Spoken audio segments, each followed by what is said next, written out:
Et il est avec nous et on le reçoit avec beaucoup de plaisir. Bonjour Renaud. Bonjour Joël, bonjour à tous. Alors, le chef de l'État a reçu les présidents de la FIFA et de la CAF hier. Oui, on visite en Côte d'Ivoire depuis ce lundi 3 mai pour une série d'activités. Les patrons du football mondial et africain ont été reçus par le président de la République ce mardi. Et à cette occasion, Gianni Infantino, selon l'expression, a invité les acteurs du ballon rond ivoirien à l'entente et à la cohésion.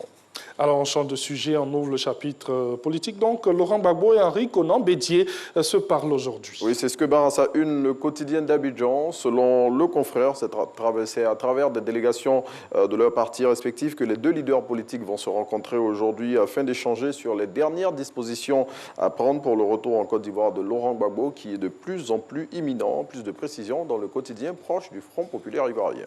Et des défis majeurs attendent Laurent Gbagbo en Côte d'Ivoire. Oui, c'est ce que révèle l'Inter. Selon le confrère, à son retour en Côte d'Ivoire, l'ex-chef d'État devra gérer avec célérité les dossiers de la réconciliation nationale et de la réunification du FPI. Et à en croire le confrère, ces deux sujets sont des impératifs qu'il doit satisfaire s'il veut regagner sa place sur l'échiquier politique national.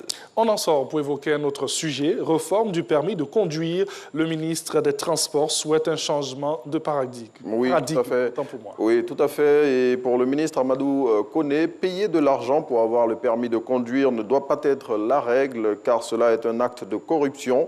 Et à en croire le premier responsable des transports en Côte d'Ivoire, c'est cet état de fait qui occasionne les nombreux drames sur les routes nationales. Et c'est justement pour inverser cette tendance que ces services ont suspendu récemment tous les inspecteurs du permis de conduire et les ont remplacés par des éléments de la gendarmerie nationale.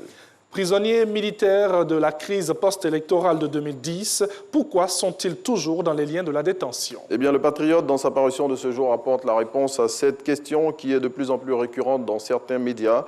Selon le confrère, ces militaires, au nombre desquels on compte le vice-amiral Vagba Fossigno, le général Dogbo Blé Bruno et les commandants Abei Jean-Noël et Anselme Sekayapo, dit Seka Seka, sont en prison pour des faits graves. Et le Patriote revient sur certains de ces faits qu'il qualifie de crimes odieux. Et un fait qui a bousculé les réseaux sociaux, affaire scandale d'un agent de police accroché à un taxi. Soir Info livre les faits. Oui, depuis quelques jours, une vidéo dans laquelle on voit un agent de police couché sur le capot d'un taxi-compteur en pleine circulation est devenue virale sur les réseaux sociaux. Et le confrère revient sur cette histoire qui a suscité des commentaires partagés sur la toile et relate les faits tels qu'ils se sont passés, tout en soulignant que l'agent de police concerné est grièvement blessé et aussi que le chauffeur de taxi a été déféré à la maison d'arrêt et de correction d'Abidjan. Et on referme la revue de presse avec encore un chiffre. Oui, 2000, tenez-vous bien, c'est le nombre d'appels que reçoit en moyenne par heure le groupement des sapeurs-pompiers militaires de Côte d'Ivoire. Et malheureusement, selon le GSPM, 90% de ceux-ci sont des appels malveillants qui sont constitués de blagues, d'injures ou encore de farces.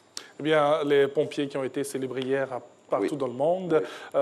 Merci en tout cas pour ce chiffre. Merci à Renaud et puis excellente journée. Excellente journée à vous. On va se retrouver donc demain pour une autre revue de presse